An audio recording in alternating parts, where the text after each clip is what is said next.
The sun crept slowly over the horizon, turning the sky a blood red. Ichiro rubbed his eyes roughly, watching the birds circle overhead.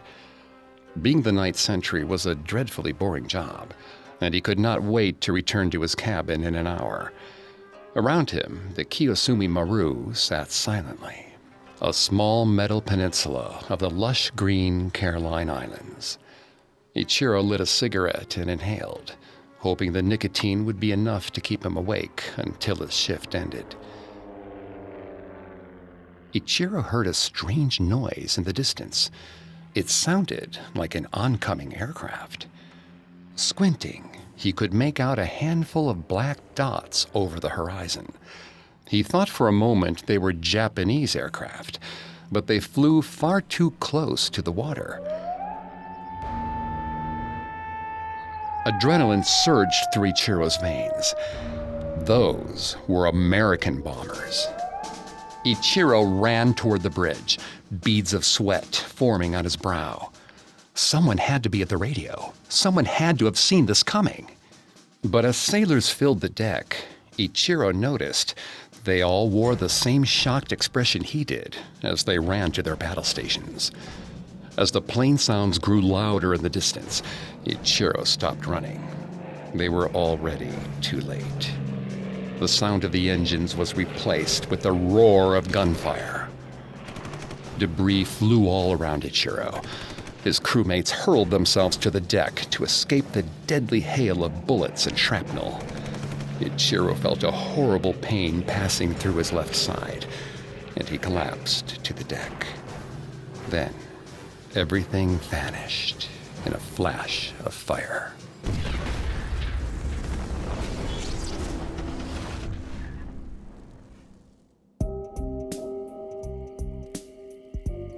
Welcome to Haunted Places, a Parcast original. I'm Greg Polson. Every Thursday, I take you to the scariest, eeriest, most haunted, real places on Earth. This week, join me on a supernatural journey to Truk Lagoon, the final resting place of over 20 Japanese warships sunk during the Second World War, the largest graveyard of ships in the world. And discover why, to this day, it's haunted. At Parcast, we're grateful for you, our listeners. You allow us to do what we love. Let us know how we're doing. Reach out on Facebook and Instagram at Parcast and Twitter at Parcast Network. And if you enjoyed today's episode, the best way to help us is to leave a 5-star review wherever you're listening. It really does help. We also now have merchandise. Head to parcast.com/merch for more information. Listen to more episodes of Haunted Places, as well as Parcast's other shows on Spotify or wherever else you listen to podcasts.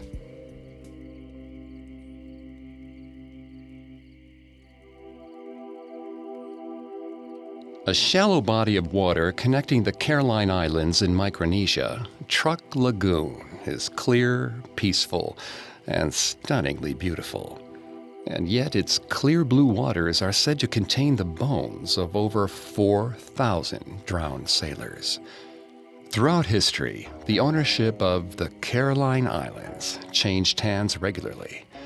First colonized by the Spanish Empire in the early 1800s, the islands were then sold to the German Empire in 1899.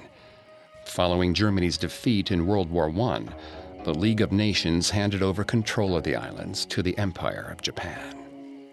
During World War II, the Imperial Japanese Navy made Truk Lagoon their main base in the South Pacific Theater, as its geographic position made it an ideal forward base. At the time, it was considered among the most formidable naval bases in the world, housing thousands of battleships, aircraft carriers, and submarines anchored in the lagoon. It even briefly played host to the two largest battleships ever built, Yamato and Musashi. As the largest forward naval base for the Empire of Japan, Truk Lagoon was often called Japan's Pearl Harbor, a comparison that would only grow stronger in early 1944. On February 17, 1944, the United States initiated Operation Hailstone, an attack meant to devastate the Japanese naval power in the South Pacific. Due to intelligence acquired a week before the attack, much of the Japanese fleet abandoned the base at Truk. Those ships remaining were left to fend for themselves. During the air raid, American bombers sank 12 Japanese warships, 32 merchant ships, and destroyed 275 aircraft. After the attack, Truk Lagoon received hardly any naval support from the Empire of Japan.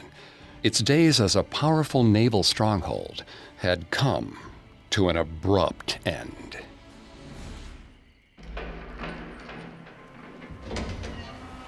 Toru took in a deep breath as he opened the hatch. After days cramped in the steel hull of their submersible, it was a relief to breathe fresh air once again. Even if they were only going ashore to resupply, it would be worth it just to be free of the stuffy cabin. Truk Lagoon was not as lively as it used to be. The air bases were barren, and the ships docked there were scattered and quiet. Toru was no military strategist, but it made a lot of sense to him that ships no longer visited here as regularly as they once did. The base was vulnerable, a shell of its former might. Though he claimed to be unafraid, Toru frequently glanced at the horizon, just to be sure. He would not be caught unawares, like so many of his countrymen had been earlier that year. It would be impossible for him to look at the surrounding islands and not imagine machine gun fire and bombs raining from the sky. Their commanding officer, Lieutenant Commander Shinohara, disembarked early in the morning, leaving his crew to load fresh supplies, assisted by local workers. Not an uncommon practice, but Toru felt a pang of jealousy as he watched the commander vanish among the huts to enjoy the hospitality of the locals. He shook his head and put the thought out of his mind. There was no sense in envying the commander. They were all working for the glory of the Empire. That should be good enough for him. He opened the ventilators for the control room, letting the stale air seep out.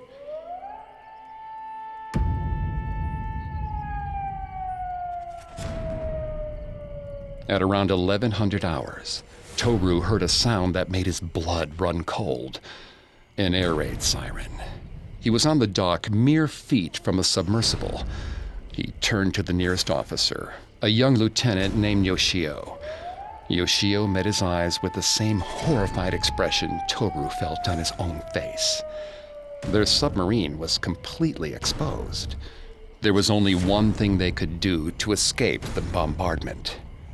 A moment later, Yoshio yelled at the top of his lungs, "Dive! Dive! Dive!" There was no going back for Commander Shinohara. Their first priority had to be the safety of their craft.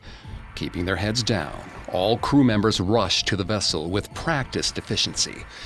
Toru caught a glimpse of some frightened local workmen scrambling to join them inside the submarine.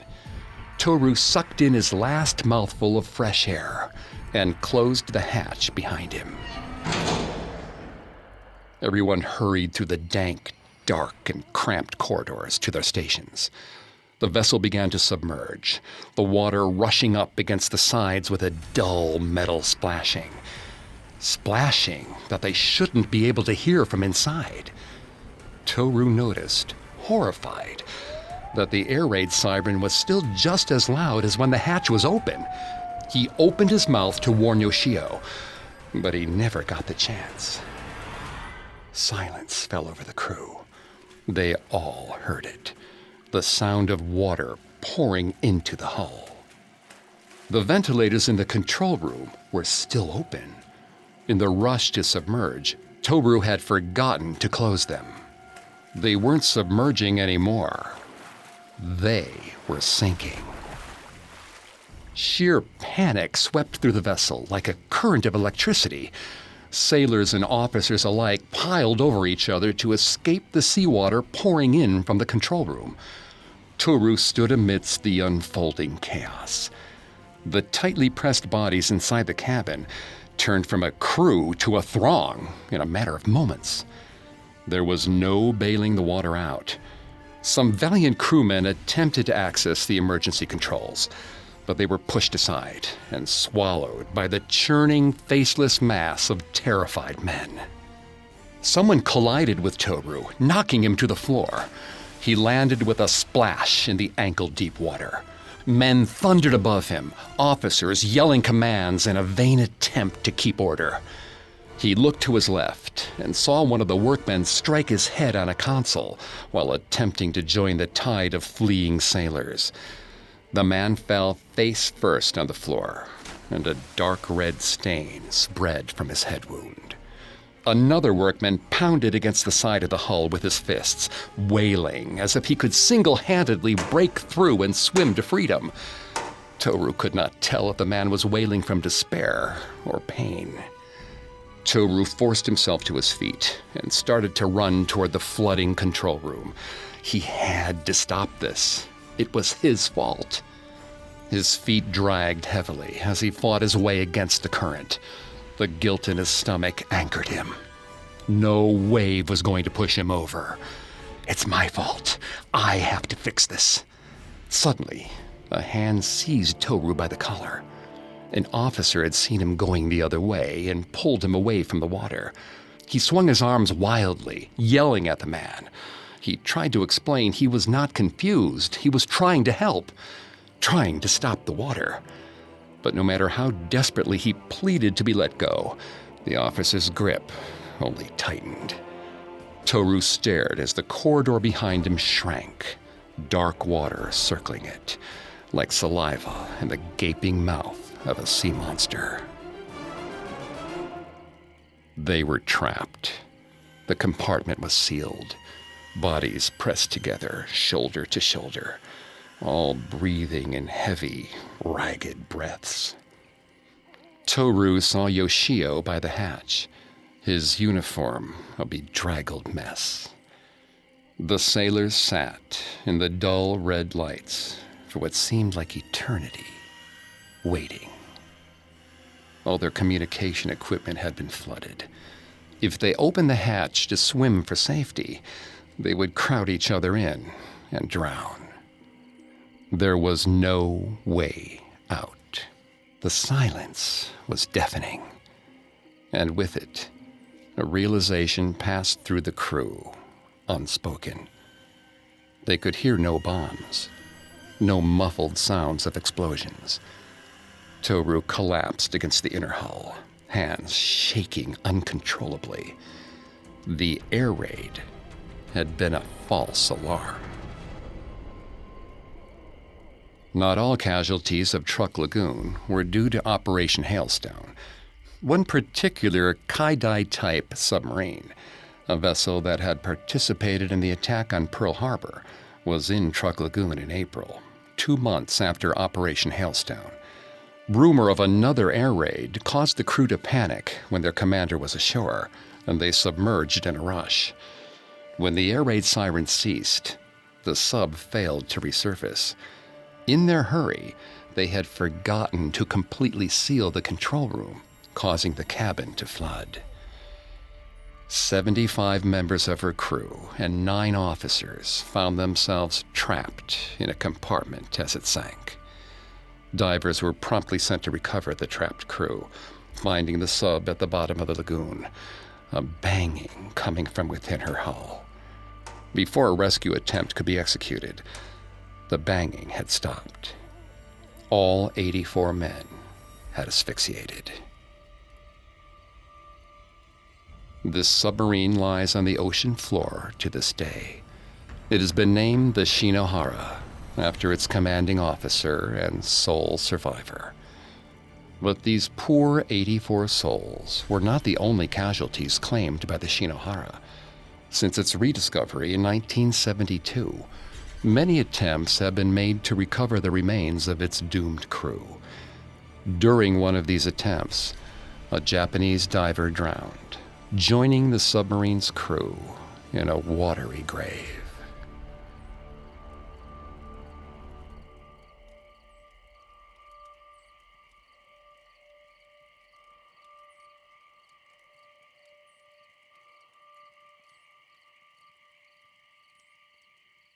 Coming up, we'll see how the ghosts of Truk Lagoon persist to this very day.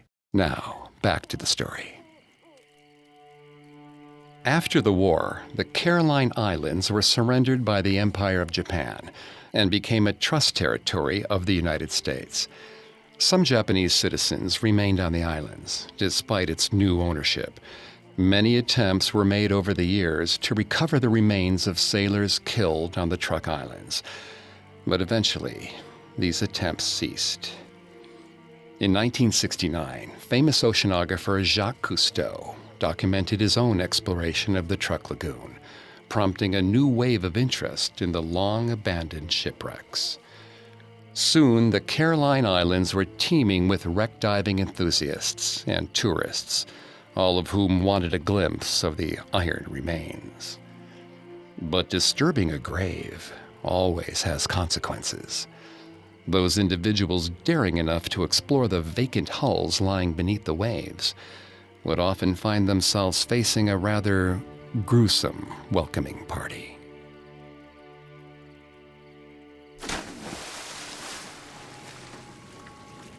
Diego surveyed his surroundings. Everything around him was a brilliant blue. Aside from a few schools of fish, he appeared to be utterly alone in the waters of Truk Lagoon. Above him, he saw the keel of his boat bob in the gentle current, reassuringly stable. He would return to her soon. Diego turned his head down and kicked, propelling himself further into the murky waters. This was always his least favorite part of the dive, the moment of uncertainty, when you're not sure you're even diving in the right spot. As he neared the ocean floor, uneven masses started looming from the darkness. Ships, scores of them, lining the seabed, all covered in moss. Merchant and pleasure boats from decades ago, now almost indistinguishable from coral. This was no surprise. Diego had heard stories of the wrecks for ages. He was here for something much more particular. Soon enough, his target faded into view below him. A Japanese battleship, lying aside the merchant vessels, hull ripped open along the stern. Its once imposing sides were coated in algae and soft corals, as if the sea was in the process of digesting them. Diego swam along the walkways of the decrepit warship, flashlights scanning the sides for a means of ingress. When he found none, he made his way toward the gaping hole in the ship's side. This would have to do. Diego reached into his ankle holster and drew a blade. While it was called a shark attack knife, Diego had never fought anything with it. He used it for more delicate work, specifically shaving rust off of ancient instruments without damaging the objects themselves. Japanese battleships were not known for carrying great hoards of treasure or forgotten relics. These were not pirates, after all, but military vessels. However, Diego was certain that some relics of World War II would fetch a significant price for the right seller. Following the beam of his flashlight, Diego dove deeper and deeper into the bowels of the ship. Corridors pressed in around him, the green algae giving way to brown rust. Diego pulled his limbs in, careful not to scrape against any of the rusted metal. Tetanus was not an opponent he wished to deal with on this trip. As Diego swam even deeper, the darkness pressed down on top of him. The light from the surface was no longer visible. He switched on his flashlight and kept going. At the boiler room, Diego took a breath to gather his bearings. So far, he had been thoroughly disappointed. He had hoped to fill his pack with discarded shell casings, rusted firearms, maybe even a gold filling or two. But everything he had encountered was nailed down or too large to transport. He would not return empty-handed. He could not. Diego placed his hand against the boiler to steady himself. and recoiled almost immediately. The metal was hot to the touch. As he watched, the tank started to glow ever so slightly before his eyes, before darkening once again. Diego blinked and peered closer. It was just a normal boiler. He looked at it from top to bottom. Nothing special about it. Just as he was about to move on, a detail caught his eye. At the base, there was a skeletal human hand fused to the tank. He peered closer at the melted bones, now so faint they might as well be irregularities in the warped metal. He traced his fingers along them, considering. Though his stomach turned at the concept, there were certainly ways he could turn a small profit off this piece of fused metal and bone. He raised his knife, working it around each digit, attempting to determine where the bone ended and the boiler began. The knife slipped, chipping off the tip of the middle finger. Diego watched as the bone drifted down into the darkness below, separating into shards as it did so. He cursed to himself, causing a flurry of bubbles to escape his breathing apparatus. Any attempt to remove these bones would result in them crumbling or splintering. It was not worth it. Diego's heart skipped a beat. He thought he heard, carried over the currents, the sound of a man laughing, a raucous, drink-fueled sound. Through the water, he could not tell where it was coming from. He looked around wildly, casting the beam of his flashlight in every direction. The laugh vanished as soon as it started, and there was only darkness everywhere he looked. Finally, his beam settled on the ceiling above him. An ancient skull was wedged perfectly in a sizable crack in the hull. The way its empty sockets seemed to look directly into Diego's eyes made him uneasy. As if in response to the laugh, the ship rumbled all around him, like the call of some great leviathan. Currents rushed all around Diego, who clutched a nearby ladder to keep from being swept away. His scuba mask was starting to fog. He had to surface soon, otherwise he wouldn't be able to see what he was doing. He didn't want to risk an accident. The next sound he heard was not laughing, and it was significantly closer. It was the sound of efficient, work-weary voices, some calling over others, some merely muttering amongst themselves. Sailors going about their daily tasks with military efficiency. His flashlight flickered, making the whole room blink. He almost gasped at the brief loss of sight. And then, his flashlight went out entirely. Diego was in the dark, gripping onto the ladder with his free hand. He clicked the flashlight again, and again. It would not light. Something grabbed his hand from the other side of the ladder. It was cold and rough, scraping against his skin harshly. He could not tell if it was a hand or a claw. Whatever it was heavily coated in rust and brine, like the ship around him.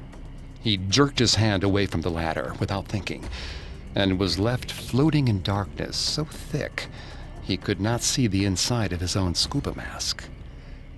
Diego clutched his arms around his chest, fingers tightening around his knife. He was ready to strike at anything that bumped up against him. But nothing came. He floated there, alone in the blackness, for what felt like an eternity. The voices returned, this time pressing in around him. The ship was teeming with life, the voices of sailors rushing to their battle stations, many sounding panicked, hopeless. The sound of men moments away from death. Diego's nerve failed. He dropped his knife and his equally useless flashlight. He flung his hands out blindly, reaching for the ladder that had been so close only moments before. When his fingers closed around the rusted metal, he almost laughed in relief. He gripped it and hauled himself hand over hand toward what he hoped was the light. He didn't know how long he was hauling himself through the pitch-black interior of the battleship. His limbs ached with the effort, and he felt the voices circling all around him, chanting, laughing, whimpering. It even sounded like some of them were encouraging him to let go and surrender to the abyss. Diego saw a glint of blue in the distance. He pulled himself towards it with all his might. As it grew, the voices around him faded, drawing back into the ship around him. The blue was coming through the hatch. Diego did not even think before sliding his body through the narrow passageway. Diego had his torso and head through the porthole when he got stuck. He wriggled furiously, trying to free himself from the ship's iron grip. He felt rusted, bony fingers grasping at his legs from beneath. He kicked furiously, but the thing's grip did not relinquish. If anything, he could feel it grow tighter around his legs. He scrabbled at the deck around him, trying to pull himself upward, but could not find any handholds. Finally, his hips popped free from the porthole, and he squeezed the rest of his body through, kicking as he went. The clawing skeletal grip dragged along his legs as he pulled them free, leaving burning red scratches along his thighs. When he finally withdrew his fins from the porthole, nothing followed him out. Diego turned and swam furiously toward the surface. Every part of his body was shaking from fear and adrenaline as he pumped his fins furiously behind him. He was going to return empty-handed, but he was grateful to be returning at all. As the light of the sun brightened above him, he looked back down once more at the ship beneath him. The ship was barely a phantom now, rendered transparent by the natural haze of seawater.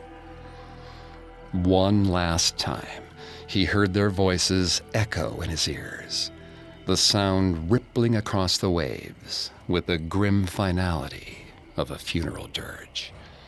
Until his dying day, he would never forget the sound of this ghastly chorus.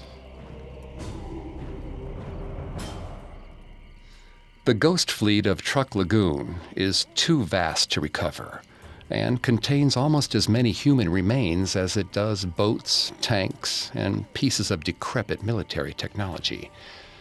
The relatively clear and shallow water make it ideal for exploring, for those who are not easily frightened. While diving, a number of divers have reported hearing voices echo in the long abandoned vessels. They may belong to sailors on these ships, many of whom were caught completely unawares by the American attack, and are doomed to stay anchored to the ships they died within. When we return, we will hear another chilling tale from this undersea graveyard. Now, back to the story. In 1945, almost a year after the devastating attack on Truk Lagoon, the British Navy initiated Operation Inmate, a series of artillery strikes against what remained of the island stronghold. What was once the Imperial Navy's forward operating post was reduced to target practice for the Allies when they wanted to make sure their armaments were prepared for a potential assault on Japan itself. The bombardment was a dreadful experience to those Japanese still stationed on the island. This late in the war, they were cut off from all friendly supply lines, and like many abandoned bases in the Pacific, faced starvation up until the end of the war. These feelings of despair and abandonment hang over the Caroline Islands to this day, despite their popular perception as a scenic tourist destination.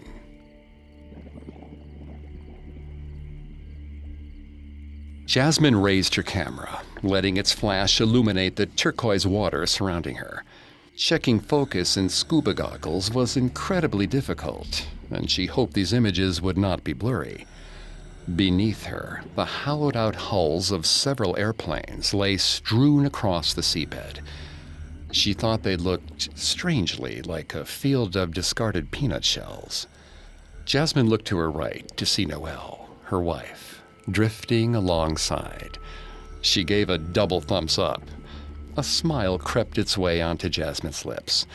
Like she had every day on her honeymoon, she asked herself, "How have I gotten so lucky?"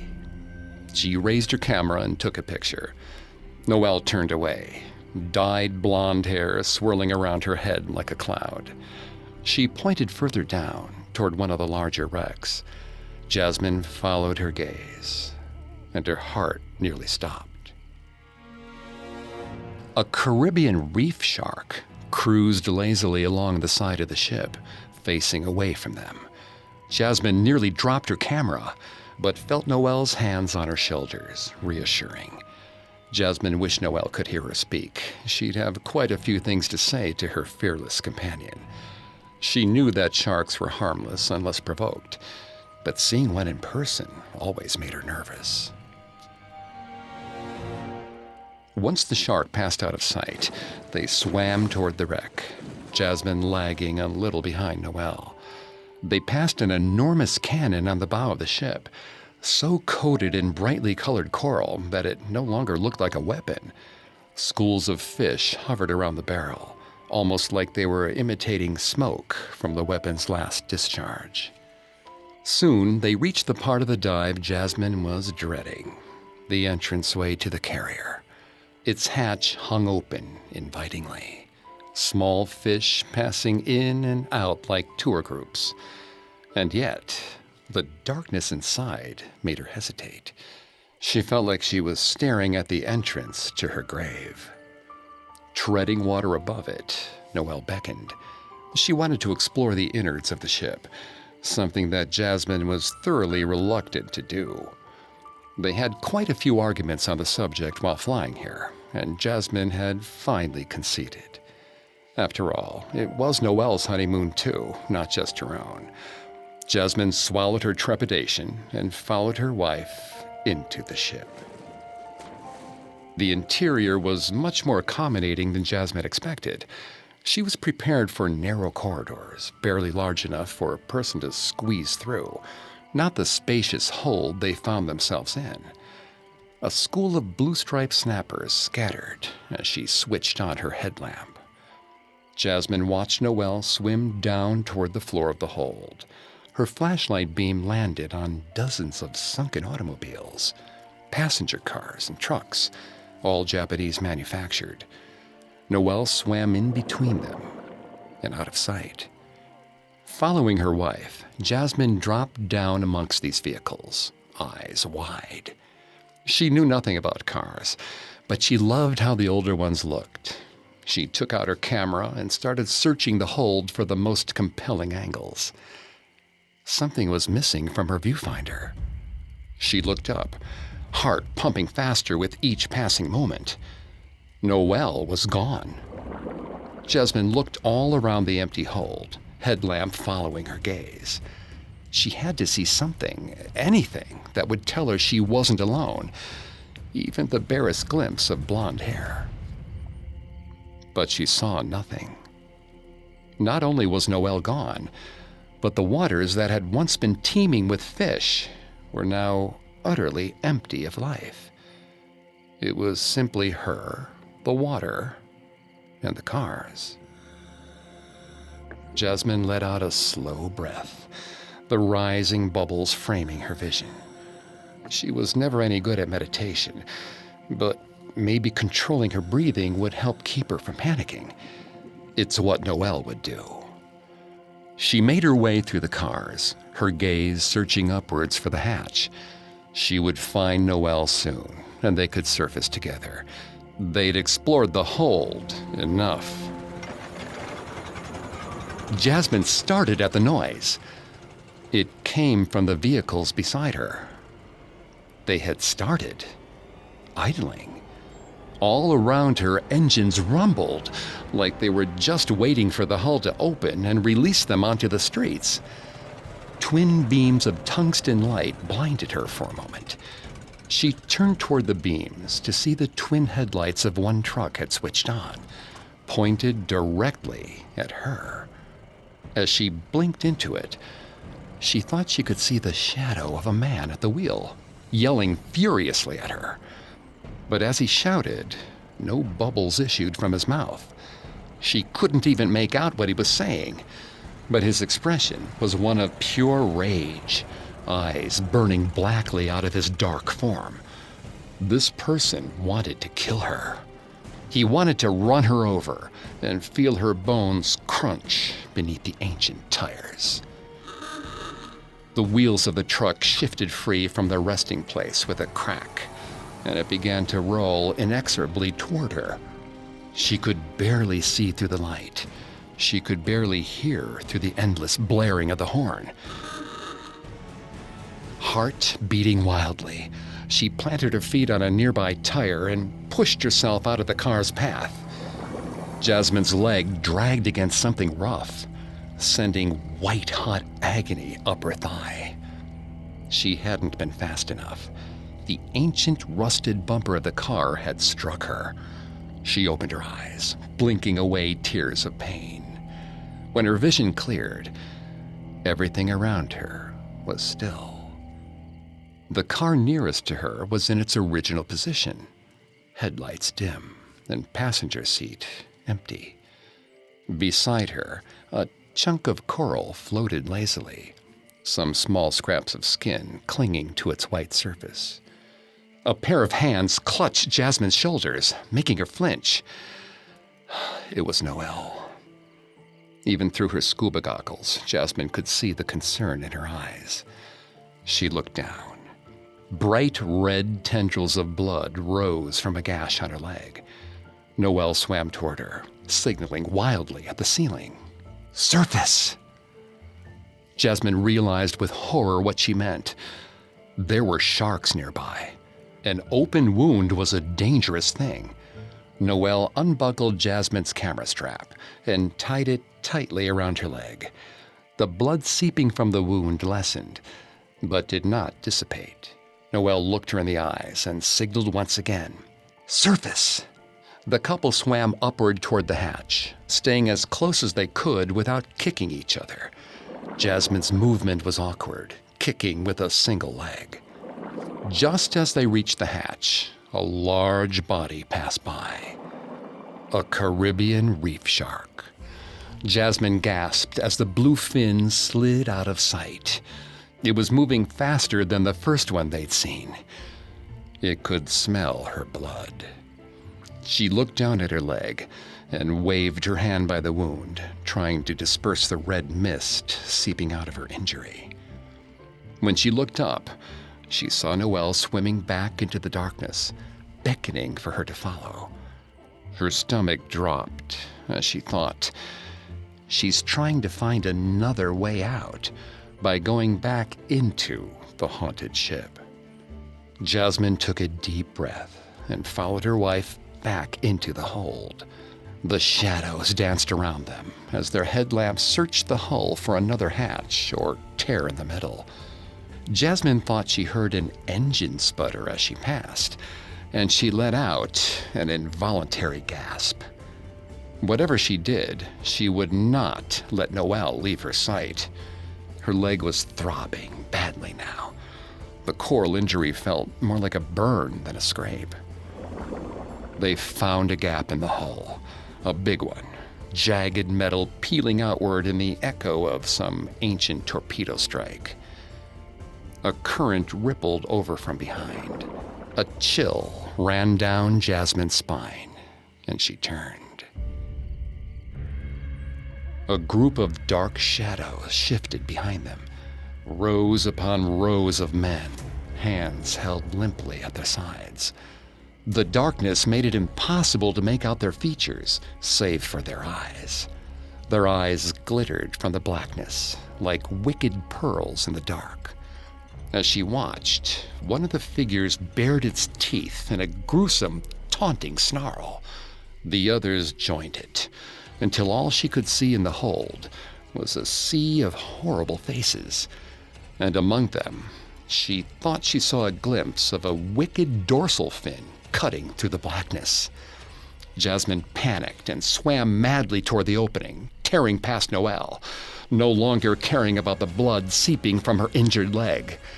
Her mind was a terrified storm of images. The shark, the darkness, and the blaze of headlights from a long-abandoned automobile. This wreck was going to be the death of her. Jasmine's senses began to return to her as Noelle laid her on the deck and started to wrap her leg properly. She gasped and wheezed, shaking all over. In a sense, she had still not escaped. Her mind was still trapped in the dark water below, surrounded by scores of grim ghosts and worrying, monstrous machinery.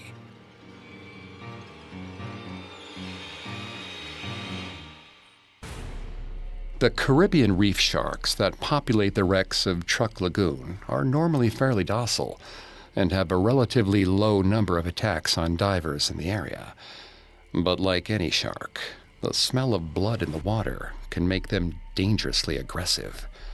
Tourists enjoy controlled shark feedings in the area, a controversial activity, as some believe that feeding sharks regularly will encourage them to associate human beings with food. These sharks are often spotted alongside the largest wreck in Truk Lagoon, the Heian Maru, former flagship of Vice Admiral Takagi, commander of the Japanese submarine fleet.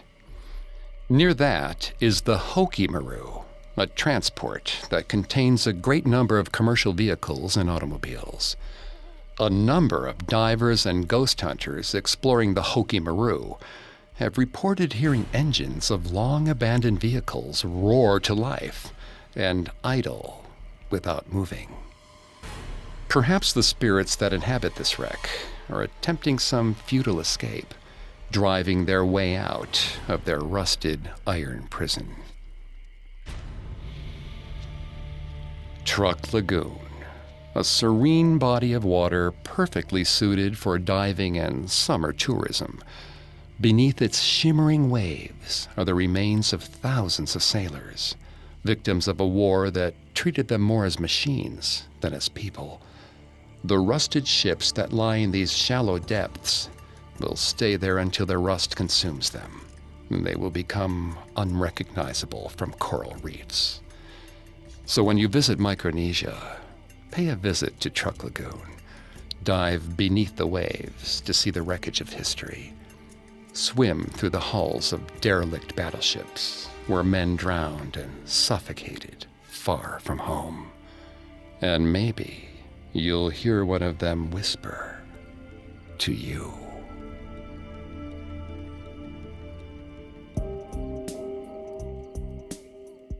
Thanks again for tuning into Haunted Places.